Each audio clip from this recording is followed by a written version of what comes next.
What is going on, guys? As I mentioned earlier this week, the Gilleigh Loch portion of the project has been edited and is currently being formatted and having all the little finishing touches brought together, which means that hopefully it won't be too long before we're able to start working on the second part of the project, which of course is the children's book.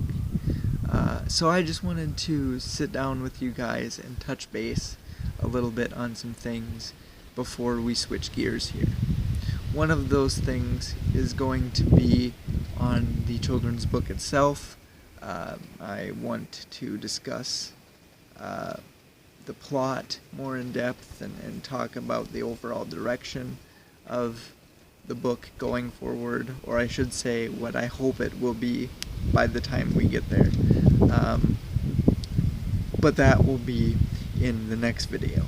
This video we're going to be talking about the characters of Gilleigh Jardine and her husband Willard, and the emotional and personal connections that I have with them.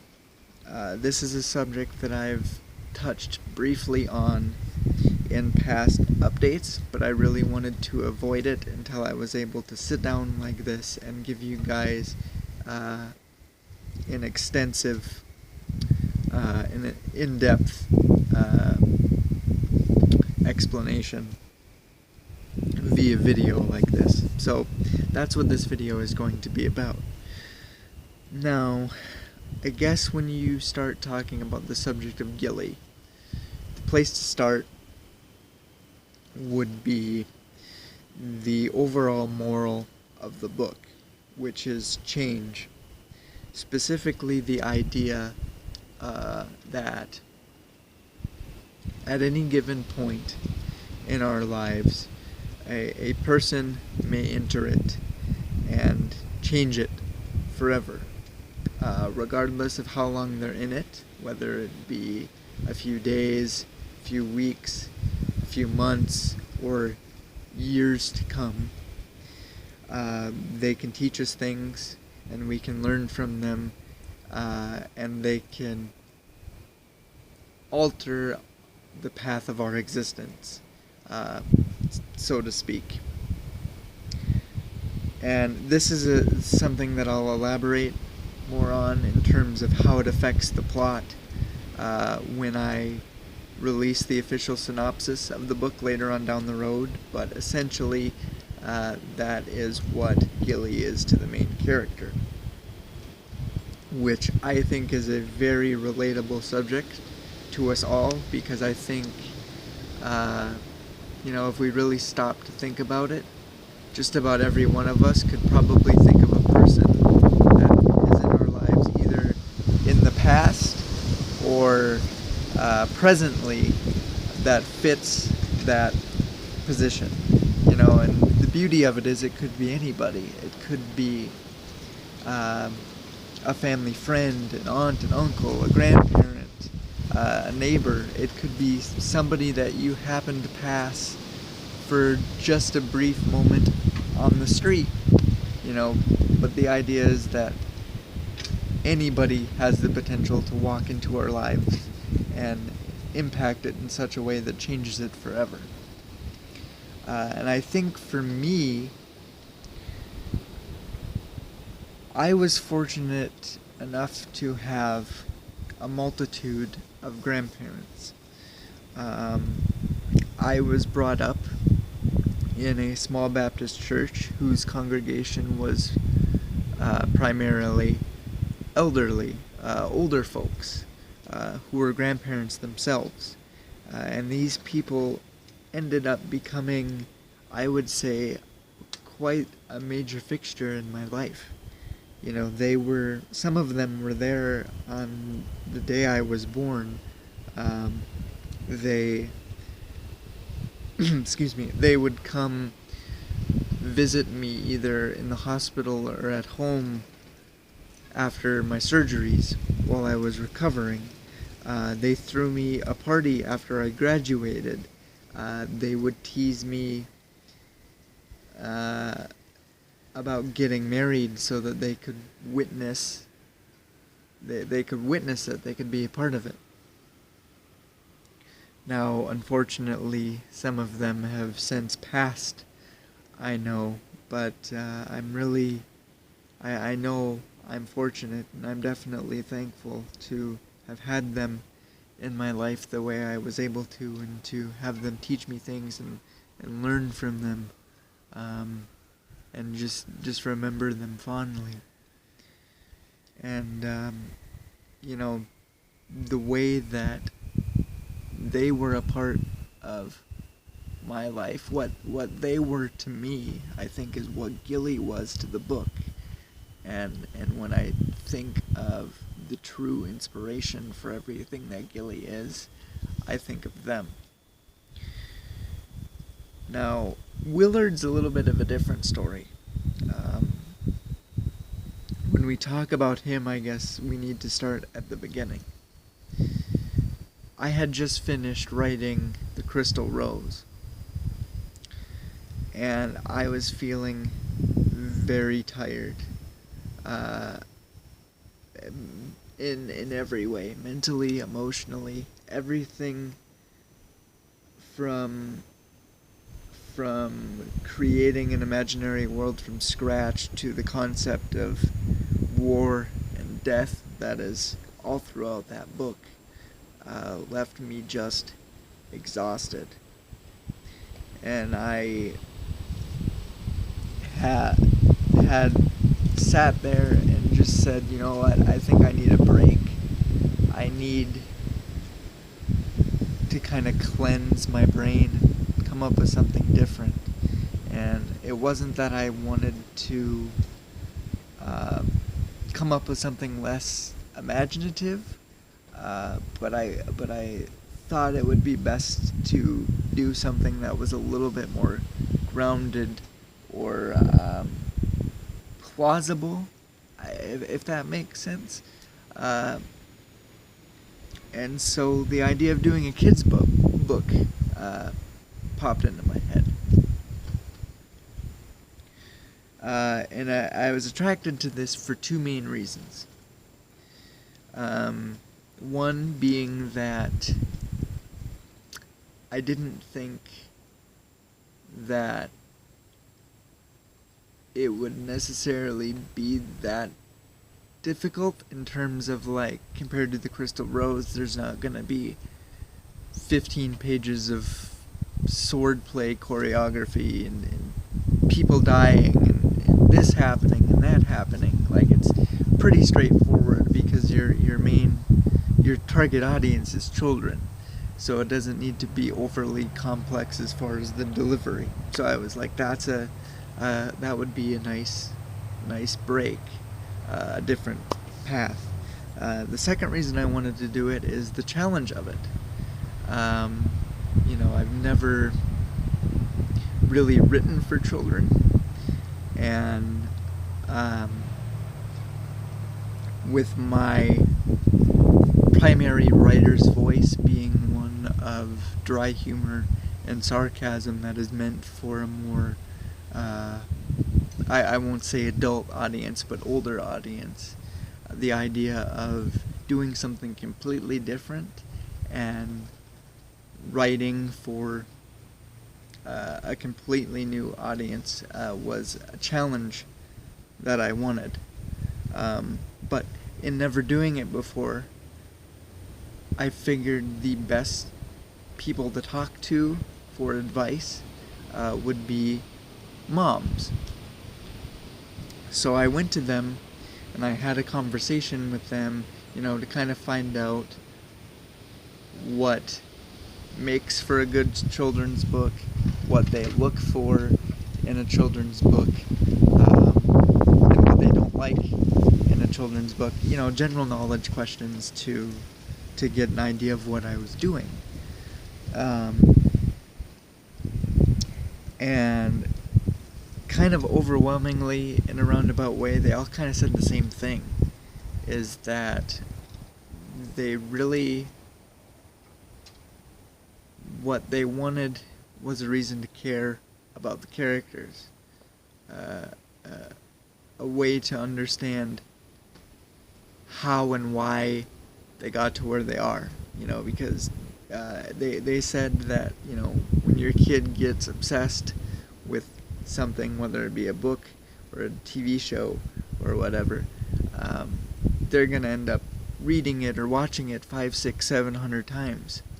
And it gets really boring when there's nothing that explains why anybody should care about characters or what they go through or anything like that. So basically,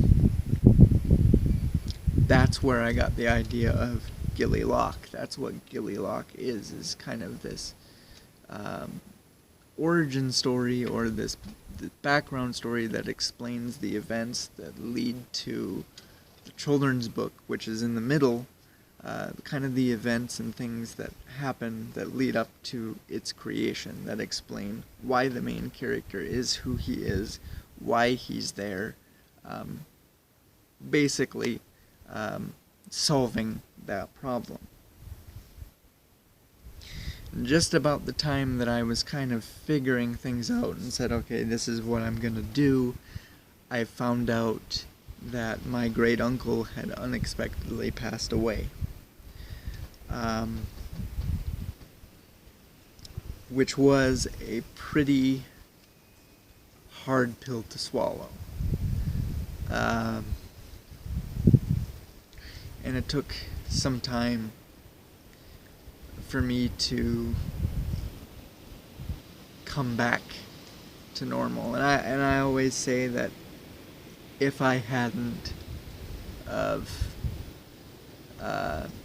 finished the Crystal Rose exactly when I did, I probably wouldn't have, if ever, at the time. But it was just quite a lengthy period, or at least it felt like one, of being numb and sad and things like that. But we finally ended up going to North Dakota for his funeral, which is kind of a long drive to take when there's not much to see between Minnesota and where we were going in North Dakota. It's just a boring drive. So I had a lot of time to think, and I was kind of thinking about book stuff, kind of fleshing it out a little bit more, as well as, wrapping my head around everything that had happened recently with my uncle. And the idea came to me that I wanted to involve him in some way. I figured it would be kind of fitting for him to be involved in a children's book because he was just that type of person. So I had the idea. And to be honest, that idea scared me a little bit, because it wasn't something that I was just going to do and say, hey, look what I did. It was something that I wanted to ask permission from his wife and his sons, to be like, hey, I have this idea, I want to involve Uncle Bill in it. What do you think? And so I went for it, and I swallowed that fear, and I just asked her about it. I asked his wife her opinions on it, if I should do it, if they were comfortable with it, kind of thing. And she was head over heels in love with the idea. And she said, okay, well, what do you need from me to make this happen? And I said, well, I want to make a character as accurate as I can to him, to Uncle Bill, so that whenever he pops up in the book, in whatever capacity that he does, exactly who it is. You immediately are aware that it's him. Um, and so she sent me a list of general knowledge things about him, like what his favorite food was, favorite hobbies are, favorite movies, favorite books, that kind of thing. And you might be asking, why would I need to know general knowledge facts about my uncle? Um, and my answer to that would be that they've always lived kind of far away from us in different states, so the idea of getting together on a regular basis um, wasn't always something that happened. So I guess in layman's terms, I just didn't know him as well as I would have liked to.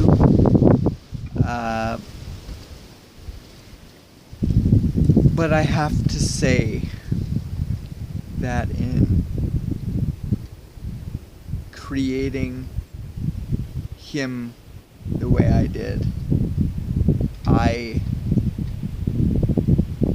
feel like I know him now. Um, I feel like I know him so much better than I ever did. And it was surprising to me how intimate that process was of taking these facts and just using them to make Uncle Bill a character in a book. You know, it was just a unforgettable experience.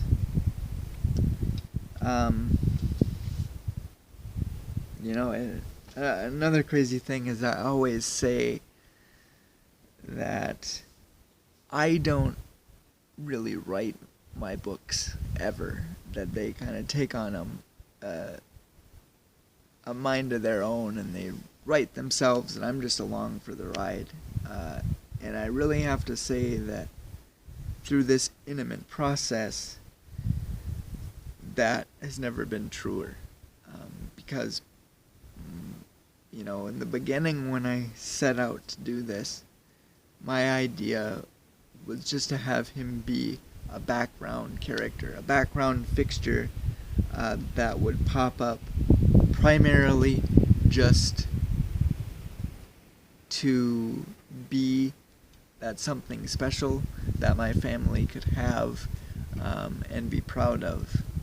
And what happened at the end was he ended up to be so much more than that background character. He ended up to be the heart and soul of the story, and pretty much everything that the book is it's him. And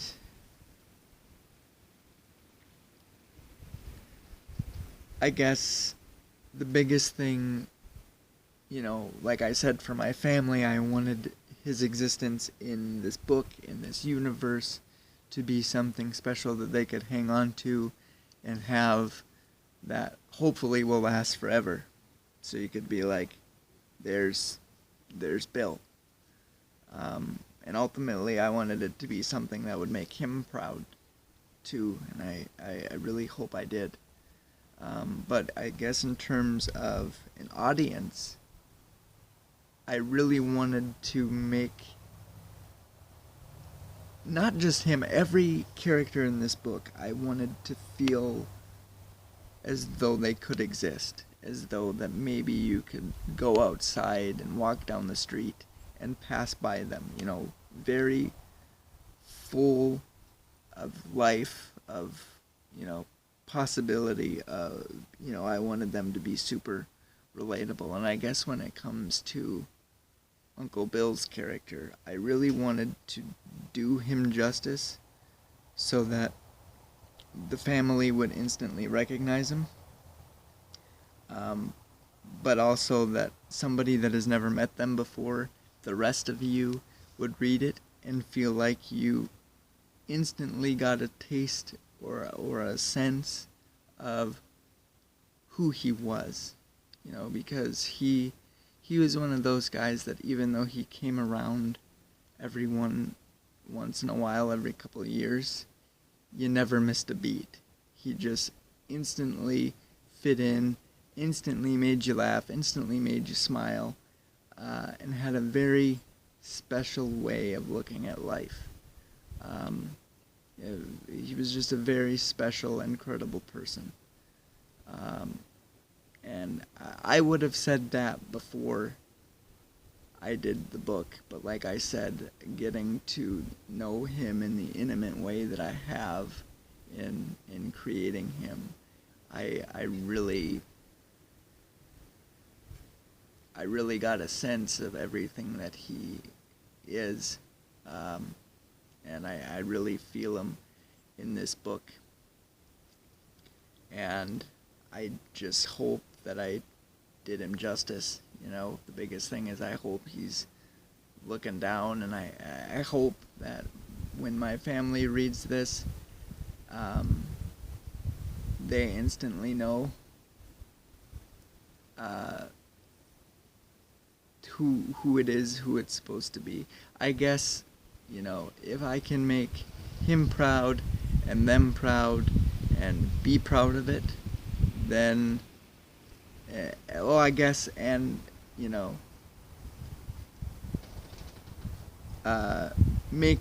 deliver him in such a way that people that have never met him before get a sense of who he is. I've done my job. I've done everything that I've set out to do. And that is my hope, is that it is a very relatable experience. It's not just a book that I want you to read.